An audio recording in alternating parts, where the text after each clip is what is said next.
Bismillahirrahmanirrahim. Assalamualaikum warahmatullahi wabarakatuh.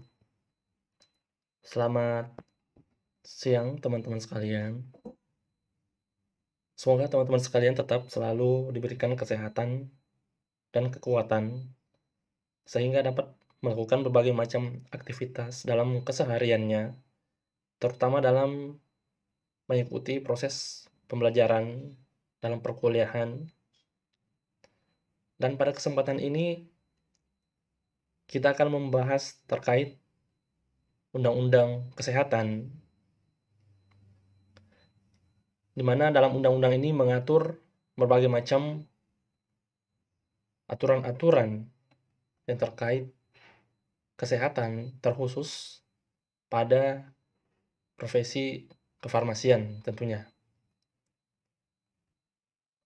Apakah itu bisa berupa asas, hak dan kewajiban, ya, atau upaya-upaya atau program-program dalam kesehatan itu, atau mungkin kesehatan lingkungan juga, kesehatan kerja. Nah, dalam undang-undang kesehatan ini, semuanya itu dibahas, bahkan sampai pada bagian-bagian pembinaan pengawasan atau penyidikan jika terjadinya suatu hal-hal yang sifatnya bisa dikatakan suatu bentuk pelanggaran atau tindak pidana, ya, seperti itu.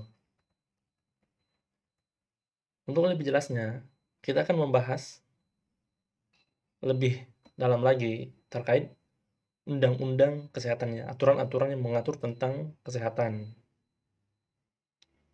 Teman-teman perlu ketahui ya bahwa undang-undang kesehatan itu telah diatur, ya, dalam nomor 36 tahun 2009, di mana undang-undang kesehatan ini terdapat 12 bab, terdiri 250 pasal, 205 pasal, di mana dalam pasal 205 tersebut ada 2 pasal ketentuan dan peralihan.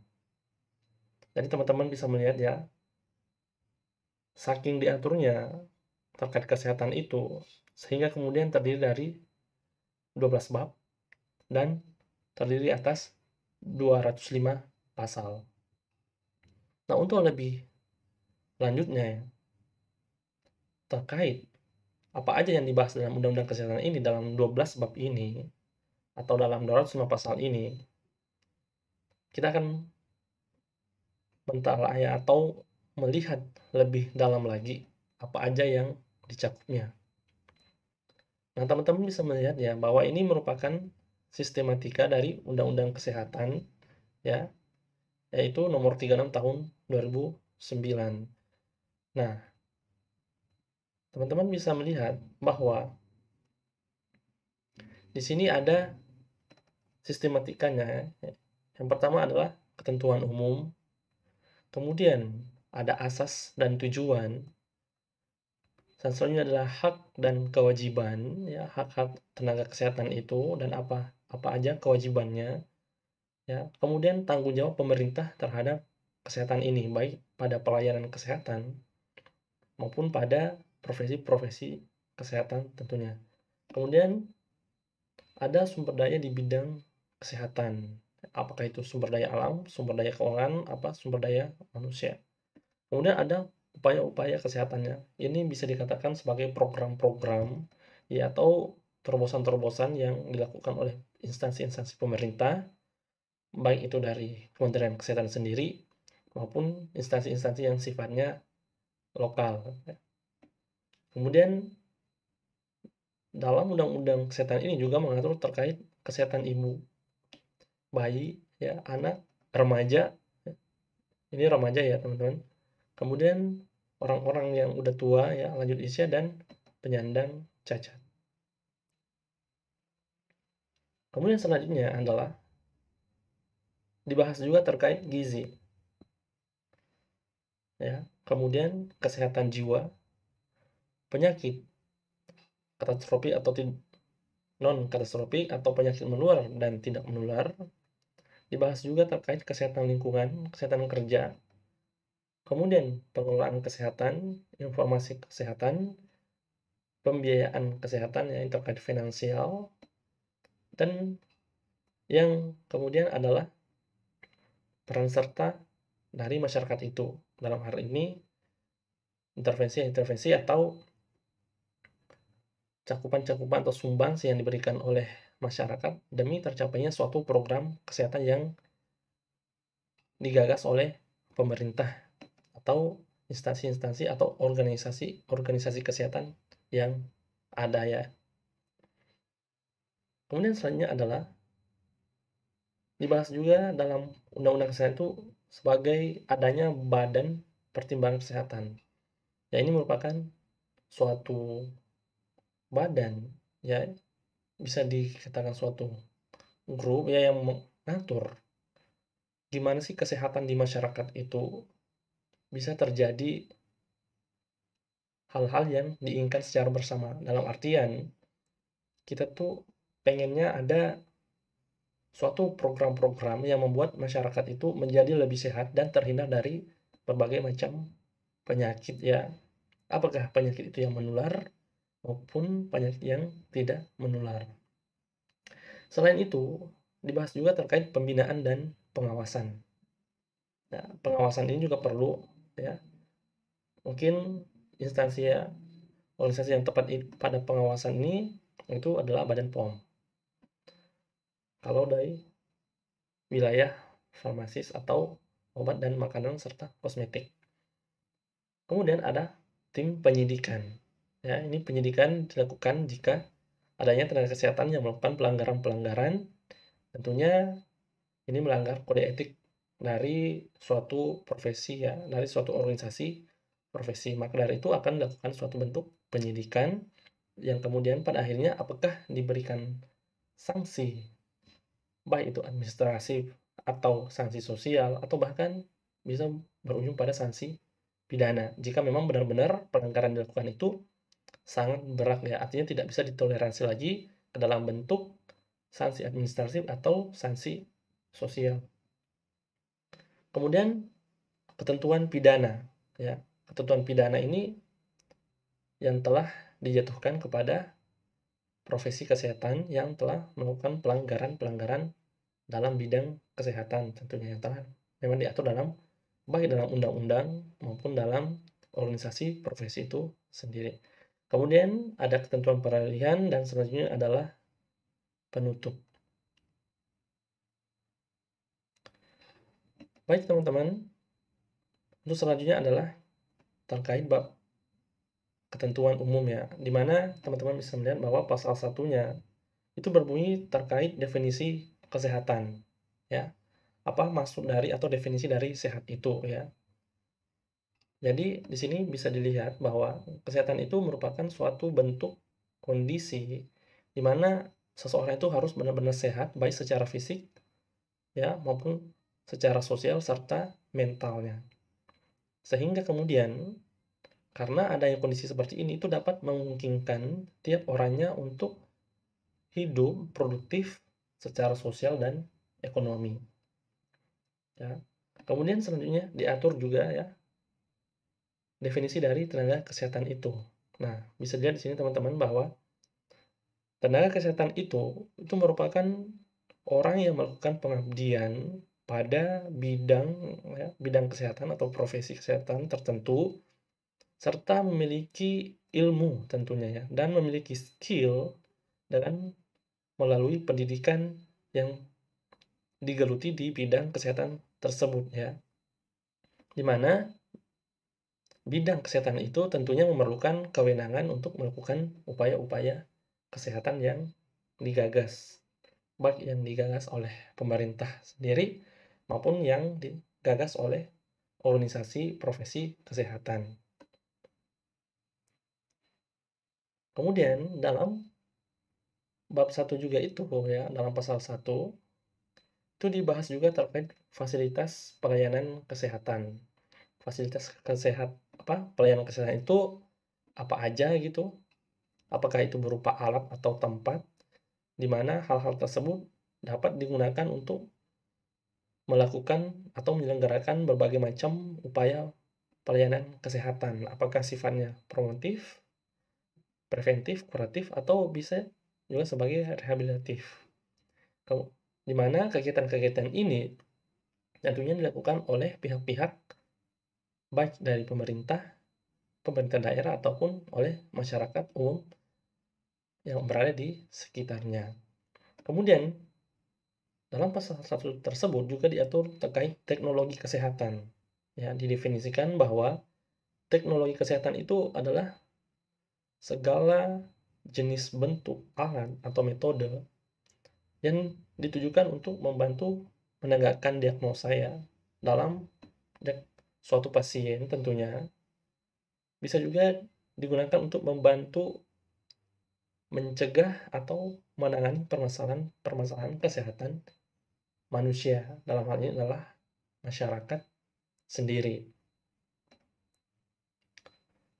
Kemudian kita langsung loncat aja ke bab 3 ya. Karena pada bab 2 itu adalah asas dan tujuan. Tentunya asas dan tujuan ini sangat jelas. Profesi kesehatan itu tujuannya apa ya, dan tentu memiliki asas-asas apa. Sehingga kemudian kita langsung aja ke bab 3, hak dan kewajiban. Nah, ini mulai dari pasal 4 hingga pasal ke-14. Jadi, ya, hak dan kewajibannya teman-teman bisa melihat bahwa setiap orang itu mempunyai hak yang sama dalam memperoleh akses atau sumber daya di bidang kesehatan. Jadi semuanya rata, baik dari bayi hingga lansia, semua itu berhak memperoleh fasilitas-fasilitas yang didukung oleh akses-akses di bidang kesehatan tentunya. Kemudian selanjutnya adalah setiap orang itu mempunyai hak dalam memperoleh pelayanan kesehatan yang aman, bermutu, dan terjangkau. Maka dari itu, ya teman-teman melihat sampai saat ini pemerintah telah meluncurkan program JKN, Jaminan Kesehatan Nasional, di mana tak lain program tersebut untuk ini ya, memberikan pelayanan kesehatan yang aman, bermutu, dan terjangkau kepada masyarakat-masyarakatnya. Kemudian selanjutnya adalah setiap orang itu berhak mandiri dan bertanggung jawab dalam menentukan pelayanan kesehatan yang diperlukan bagi dirinya sendiri. Jadi, setiap orang itu berhak memilih misalnya metode pelayanan kesehatan seperti apa yang diinginkan, ya. Jadi tenaga kesehatan atau profesi-profesi kesehatan itu nggak bisa memaksa metode yang mereka inginkan. Tentunya harus ada persetujuan dulu dari masyarakat ya, atau orang yang ingin mendapatkan pelayanan kesehatan. Nah, kalau misalnya kita melihat contoh pada pasien-pasien yang akan mengalami operasi atau pembedahan. Nah, teman-teman bisa melihat ya, kalau sebelum dilakukan kegiatan itu, tentu si pasien atau keluarga pasien itu akan diberikan informed consent dari dokter ya. Artinya, jika program ini terjadi sesuatu, nah itu dapat dipertanggungjawabkan. Artinya tidak ada saling menuduh nantinya. Nah, jika pasien ini nggak mau ya, nggak usah tanda tangan seperti itu kan. Artinya itu kembali lagi pada hak dan kewajiban ini ya. Setiap orang berhak dan bertanggung jawab menentukan sendiri pelayanan kesehatan yang diperlukan bagi dirinya. Kemudian selanjutnya adalah setiap orang itu berhak mendapatkan lingkungan yang sehat bagi pencapaian derajat kesehatan. Akan tetapi ya, secara fakta atau di lapangan kita melihat bahwa sampai saat ini kesadaran masyarakat ya terkait lingkungan itu masih sangat minim ya, atau nggak ada peningkatan yang begitu kontras ya, yang begitu signifikan dalam menjaga lingkungan yang ada di sekitarnya ya, seperti itu. Kemudian selanjutnya adalah setiap orang itu berhak untuk mendapatkan informasi dan edukasi ya. Jadi sebagai tenaga profesi kesehatan, tentunya telah diatur juga ya, seperti yang di bab 2 ya, di mana ada asas dan tujuan seorang pelayanan kesehatan itu bahwa memberikan suatu informasi dan edukasi. Terlebih lagi misalnya pada seorang farmasis, ya itu kita ada misalnya suatu bentuk kegiatan ya, dan di mana itu kita sebut dengan pelayanan informasi obat. Kemudian ada juga komunikasi, informasi, dan edukasi. Ada juga sebagai konseling.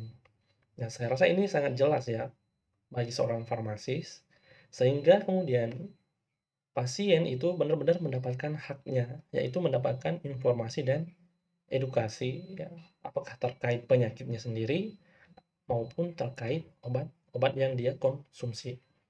Kemudian selanjutnya adalah setiap orang itu berhak memperoleh informasi tentang data kesehatan dirinya, ya, termasuk tindakan dan pengobatan yang telah maupun yang akan diterima dari tenaga kesehatan. Ya, seperti yang saya bilang tadi, ya misalnya seorang yang dilakukan pembedahan di kamar operasi, nah itu ada informed consent dulu. Seperti apa di situ sangat jelas tertulis ya, tercantum bahwa si pasien akan mengalami tindakan seperti ini, konsekuensinya seperti ini. Jika bersedia silahkan tanda tangan di kolom ini, jika tidak seperti ini, seperti itu. Kemudian yang selanjutnya adalah setiap orang itu berkewajiban untuk mewujudkan, mempertahankan, dan meningkatkan derajat kesehatan masyarakat yang setinggi-tingginya. Tentunya ini merupakan suatu hal yang diharapkan bagi semua masyarakat ya, terkhusus bagi seorang profesi kesehatan ya. Karena kita itu maunya semua masyarakat itu sehat selalu ya. Kalaupun misalnya ada suatu penyakit, nah itu bisa dikatakan sangat minim gitu kan. Artinya presentasinya itu sangat kecil ya dibandingkan presentasi yang sehat ya, pasien atau masyarakat yang sehat. Artinya presentasi yang terjadi atau yang mengalami penyakit ya atau gangguan-gangguan kesehatan itu nggak signifikan gitulah. Tetapi yang signifikan adalah masyarakat yang sehat seperti itu. Kemudian berbicara tadi kita telah membahas terkait hak ya. Kemudian kita ini akan membicarakan terkait kewajiban. Nah, kewajiban yang perlu dilakukan dalam pelaksanaan itu meliputi upaya kesehatan perseorangan, kemudian pada masyarakat, dan tentunya kepada pembangunan yang berwawasan kesehatan. Seperti itu. Kemudian adalah setiap orang itu berkewajiban menghormati hak orang lain dalam memperoleh lingkungan yang sehat, baik fisik, biologi maupun sosial. Ya, ini bisa diambil contoh ya. Kita masih bisa melihat dan begitu masih sangat-sangat masif gitu tentunya, di mana di lingkungan luar sana ya, di lingkungan umum itu masih banyak orang-orang yang tidak mempedulikan hak-hak orang lain. Dalam hal ini bisa kita ambil contoh bagi seorang perokok gitu. Nah, mereka itu sebenarnya mencemar lingkungan, dia tidak melaksanakan kewajibannya yang ini, dan juga tidak memberikan hak bagi orang-orang yang memang mempunyai hak terkait lingkungan kesehatan yang bersih tentunya. Seperti itu. Kemudian selanjutnya adalah setiap orang itu berkewajiban berperilaku hidup sehat untuk mewujudkan, mempertahankan, dan memajukan kesehatan yang setinggi-tingginya. Nah, di sini juga ya, teman-teman bisa melihat bahwa setiap orang itu juga berkewajiban menjaga dan meningkatkan derajat kesehatan bagi orang lain yang menjadi tanggung jawabnya. Nah, di sini ya, misalnya contoh bagi seorang bapak ya yang sering-sering merokok ya, yang masih merokok, yang telah mempunyai anak. Nah, itu bisa menyadarkan diri sendiri bahwa anak ini mempunyai hak untuk memperoleh lingkungan yang sehat. Sedangkan saya ini yang ngerokok malah tidak memberikan hak tersebut serta nggak melakukan kewajiban yang telah diatur dalam Undang-Undang Kesehatan. Kemudian selanjutnya adalah setiap orang itu berkewajiban turut serta dalam program jaminan kesehatan sosial. Nah, program ini diatur sesuai dengan ketentuan peraturan perundang-undangan tentunya ya. Oke, selanjutnya adalah dalam bab 4. Nah, di sini dibahas adalah tanggung jawab pemerintah ya atau pemangku kekuasaan. Jadi pemerintah itu bertanggung jawab ya pada baik itu pada pelayanan kesehatan, pada masyarakat tentunya, maupun kepada profesi-profesi kesehatan. Nah, itu diatur dalam pasal 14 hingga pasal 20 Undang-Undang Kesehatan seperti itu. Ya, yang telah diatur dalam Undang-Undang Kesehatan Nomor 36 Tahun 2009. Kemudian ya pada bab 5 ya itu adalah sumber daya di bidang kesehatan. Nah, di bagian pertama itu membahas tenaga kesehatan. Di sini tenaga kesehatan ini ya luas ya teman-teman. Misalnya seorang farmasis, dokter, perawat, bidan ya. Itu semuanya diatur dalam bab 5 ini ya, mulai dari pasal 21 hingga pasal 29. Kemudian di bagian keduanya itu dibahas terkait fasilitas pelayanan kesehatan dari pasal 30 hingga pasal 35. Kemudian bagian 3 perbekalan kesehatan mulai dari pasal 36 hingga pasal 41. Nah, kemudian yang keempat, bagian keempat itu berupa teknologi dan produk-produknya. Di mana itu dimulai dari pasal 42 hingga pasal 45. Seperti itu. Kemudian pada bab 6 ya, itu mengatur terkait upaya-upaya kesehatan. Nah, di bagian pertama itu ini hanya bersifat umum ya. Ya, dimulai dari pasal 46 hingga pasal 51. Akan tetapi di bagian kedua ya, di bagian kedua itu mengatur terkait pelayanan kesehatan yang terdiri atas 17 bagian. Teman-teman bisa melihat sendiri ya di sini bagian apa aja ya dari ke-17 itu yang diatur dalam upaya kesehatan, dalam hal ini adalah pelayanan kesehatan. Nah, teman-teman bisa melihat ya, contohnya adalah sebagai pemberian pelayanan itu diatur seperti apa, kemudian ada perlindungan pasien seperti apa, kemudian kesehatan sekolah, olahraga, kemudian pelayanan darah, kesehatan gigi dan mulut, dan lain-lainnya. Teman-teman bisa melihat ya pada di sini slide ini ya dari 1 hingga 17, di mana di sini merupakan diatur terkait pelayanan kesehatan seperti itu. Kemudian selanjutnya adalah di bab 7 terkait kesehatan ibu, bayi, anak, remaja, lansia, dan penyandang cacat. Nah, itu diatur dalam pasal 126 hingga 140. Bagian pertamanya itu kesehatan ibu, bayi, dan anak. Kemudian di bagian kedua adalah terkait kesehatan remaja, dan bagian ketiganya adalah terkait lanjut usia dan penyandang cacat. Di bab 8-nya adalah mengatur terkait gizi, ya, di mana gizi ini memang juga perlu teman-teman diperhatikan ya, bahwa jika seseorang itu tidak mengkonsumsi atau tidak memiliki gizi yang baik, tentunya itu akan berdampak pada kesehatan yang tidak bagus juga. Artinya sangat rentan munculnya atau timbulnya penyakit. Akan tetapi jika asupan-asupan yang masuk ke dalam tubuh itu, apakah itu dari minuman ataupun makanan yang mengandung gizi yang tinggi, nah tentunya ini akan menjadikan masyarakat terhindar dari gangguan atau munculnya penyakit seperti itu. Kemudian di bab 9 mengatur kesehatan jiwa, bab 10-nya adalah mengatur penyakit menular dan penyakit yang tidak menular ya, dimulai dari pasal 152 hingga pasal 161. Kemudian di bab 11 itu terkait lingkungan ya. Selanjutnya di bab 12-nya terkait kesehatan kerja, kemudian di bab 13 terkait pengelolaan kesehatan.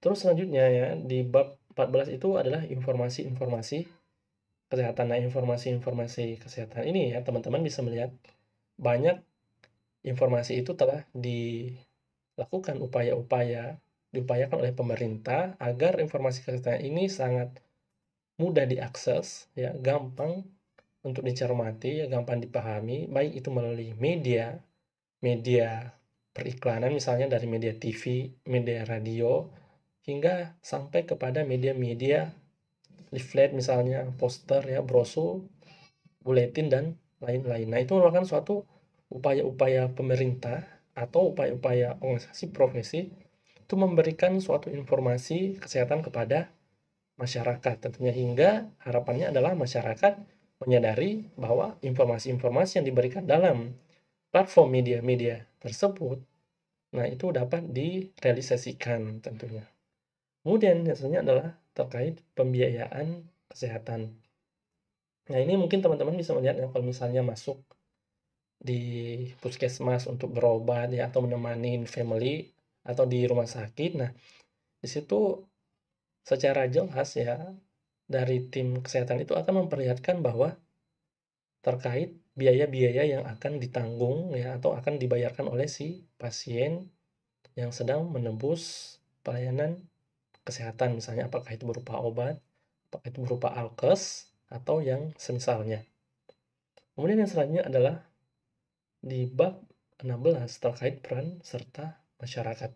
Nah, peran serta masyarakat ini, ya, tak lain adalah untuk mewujudkan lingkungan yang sehat tentunya, sehingga harapannya, ya, kalau bisa Indonesia menjadi negara yang tersehat di dunia. Artinya meskipun masih ada penyakit-penyakit yang timbul, itu bisa dikendalikan atau dikontrol, apalagi penyakit-penyakit yang memang resikonya itu tinggi, atau memang kita melihat suatu penyakit-penyakit yang terbilang cukup tinggi, misalnya adalah penyakit jantung, ya, hipertensi. Nah, itu bisa ditekan, ya, jika peran serta masyarakat itu benar-benar diaktualisasikan seperti itu. Artinya, ya, masyarakat benar-benar paham terkait kesehatan, sehingga penyakit-penyakit yang seperti itu bisa terhindar dari masyarakat tentunya. Kemudian yang selanjutnya adalah bab 2 apa? Maaf. Kemudian selanjutnya adalah bab 17, yaitu Badan Pertimbangan Kesehatan. Kemudian di bab 18 ada pembinaan dan pengawasan. Bab 19 ada penyidikan. Kemudian di bab 20 ketentuan pidana. Kemudian yang selanjutnya adalah bab 21 ketentuan peralihan. Bab 22 adalah penutup, seperti itu. Teman-teman bisa melihat, ya, fasilitas pelayanan kesehatan itu berdasarkan jenis pelayanan itu adalah sifatnya perorangan, ada yang bersifat masyarakat. Sedangkan, ya, fasilitas tersebut meliputi, ya, tingkatannya adalah tingkat pertama, ada yang tingkat kedua, dan ada yang tingkat ketiga. Nah, tentunya fasilitas pelayanan kesehatan ini yang melaksanakan itu berupa oleh pihak-pihak pemerintah atau pemerintah daerah dan swasta, dan tentunya perizinan dan fasilitas ini telah ditetapkan di dalam peraturan perundang-undangan. Perlu teman-teman ketahui, ya, bahwa fasilitas pelayanan kesehatan itu memiliki kewajiban sehingga akhirnya dapat tercapainya visi dan misi yang telah ditetapkan oleh program pemerintah. Misalnya, ya, kewajiban fasilitas pelayanan kesehatan itu adalah memberikan akses yang luas bagi kebutuhan penelitiannya atau pengembangan di bidang kesehatan. Nah, kita melihat, ya, di beberapa terkhusus, ya, di kampus, di kalangan-kalangan akademisi, di mana tiap baik itu adalah tim dosen, tim peneliti maupun mahasiswa, itu akan selalu melakukan suatu riset, ya, atau penelitian-penelitian guna untuk mendapatkan suatu hasil atau mewujudkan inovasi-inovasi dalam bidang kesehatan, baik itu dalam teknologinya maupun dalam obatnya. Sehingga pelayanan kesehatan itu wajib untuk memberikan akses bagi yang ingin melakukan riset. Kemudian selanjutnya adalah mengirimkan laporan hasil penelitian dan pengembangan kepada pemerintah daerah atau menteri. Hal ini tentunya untuk melakukan evaluasi di suatu program kesehatan jika memang ada suatu penelitiannya atau riset yang menunjukkan tingkat kesignifikan yang begitu kontras ya terkait program kesehatan yang sebelumnya ya, yang kemudian akan dilakukan program yang seperti apa sesuai dengan hasil penelitian dan pengembangannya. Jadi ini merupakan suatu evaluasi ya yang kemudian akan dilakukan oleh pemangku kebijakan. Ini selanjutnya adalah jika dalam keadaan darurat fasilitas pelayanan kesehatan itu ya baik itu di kalangan pemerintah maupun swasta itu wajib memberikan pelayanan kesehatan bagi penyelamatan nyawa pasien ya. Jadi nyawa pasien itu diutamakan serta pencegahan kecacatan terlebih dahulu. Kemudian yang selanjutnya adalah dalam keadaan darurat fasilitas pelayanan kesehatan itu baik pemerintah maupun swasta itu dilarang menolak pasien atau meminta uang muka. Nah, tapi teman-teman perhatikan ya banyak kejadian-kejadian di lapangan ya bahwa misalnya ada nih seorang pasien benar-benar kritis itu kan artinya sudah benar-benar butuh pelayanan kesehatan akan tetapi itu dibayarkan oleh administrasi rumah sakit ya. Jadi terkadang itu orang berpikir nanti aja gitu kan, administrasinya nanti aja tolong dulu pasien ini. Akan tetapi ya teman-teman perlu ketahui bahwa di sini terjadi dilema tentunya ya di kalangan pelayanan kesehatan. Karena kenapa? Nanti teman-teman misalnya ya terjun langsung di lapangan itu misalnya kalau ada pasien yang seperti ini ya administrasinya tidak dilakukan di lebih awal.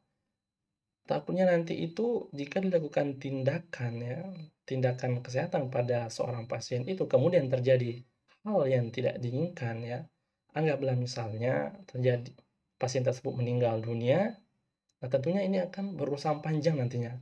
Kalau si family pasien itu nggak ada pengertian gitu kan. Kalau memang orangnya memiliki pengertian itu nggak masalah. Tapi kalau nggak ada pengertian, nah itu akan berlanjut bahkan bisa sampai ke ranah pengadilan gitu kan. Seperti itu. Nah, nanti teman-teman kalau udah terjun langsung di lapangan bakalan tahu ya hal-hal seperti apa, masalah-masalah apa yang terjadi yang sebenarnya di lapangan ya. Terkhusus ya pada bagian ini. Oke, kemudian selanjutnya adalah upaya kesehatan. Nah, upaya kesehatan itu diselenggarakan dalam bentuk kegiatan sebagai pendekatan promotif, preventif, kuratif, dan rehabilitatif yang dilaksanakan secara terpadu, menyeluruh, dan berkesinambungan. Artinya, ini nggak dilakukan dalam sekali waktu gitu. Kita tuh harus melakukan upaya kesehatan itu dalam berkala, misalnya rutin gitu. Misalnya di bulan 1 ya bulan Januari, kemudian dilakukan lagi di bulan Maret, kemudian di bulan Juni lagi dilakukan gitu kan. Jadi itu harus berkesinambungan dan berkala sehingga penyakit-penyakit itu atau ancaman penyakit itu dapat dikontrol dan dikendalikan secara dini ya. Karena kenapa kita itu sebenarnya lebih mengutamakan, mengedepankan pencegahan dibandingkan pengobatan ya. Saya rasa teman-teman sudah tahu juga ya terkait hal itu. Kemudian selanjutnya adalah pemerintah itu baik yang di daerah ya serta masyarakat itu bertanggung jawab atas penyelenggaraan upaya kesehatan. Kemudian selanjutnya adalah penyelenggaraan upaya kesehatan itu harus memperhatikan fungsi sosial, nilai dan norma agama ya. Kemudian sosial budaya, moral dan etika-etika profesi.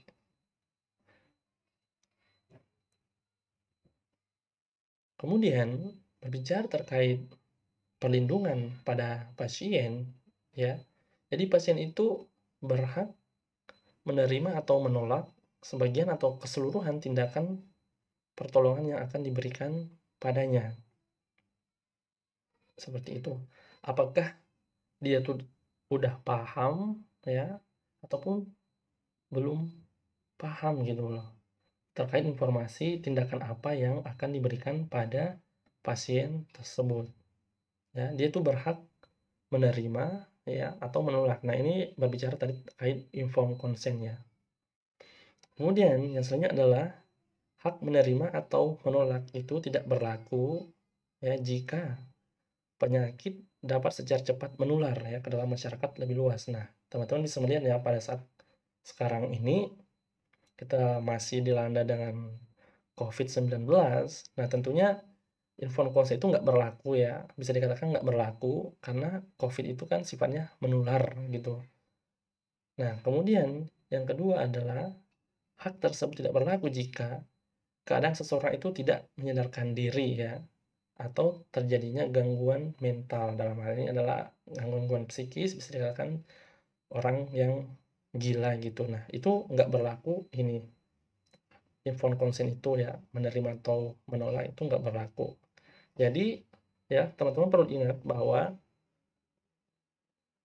setiap orang, setiap pasien itu terkait hak menerima atau menolak tindakan yang akan diberikan, itu nggak berlaku jika seperti ini ya, pasien itu mengalami penyakit yang sifatnya penularannya sangat cepat, kemudian tidak menyadarkan diri ya atau pingsan, dan selanjutnya adalah terjadinya penyakit jiwa, seperti itu.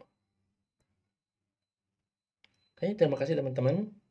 Ini merupakan suatu materi yang sangat singkat dan tentunya masih kurang ya untuk menambah wawasan teman-teman sekalian, sehingga diharapkan dari teman-teman sekalian bisa menambah ilmu wawasannya terkait undang-undang kesehatan ini ya dalam nomor 36 tahun 2009. Nah, teman-teman bisa langsung nanti bisa mengakses ya untuk membaca lebih detail terkait apa-apa yang diatur dalam Undang-Undang Kesehatan nomor 36 tahun 2009.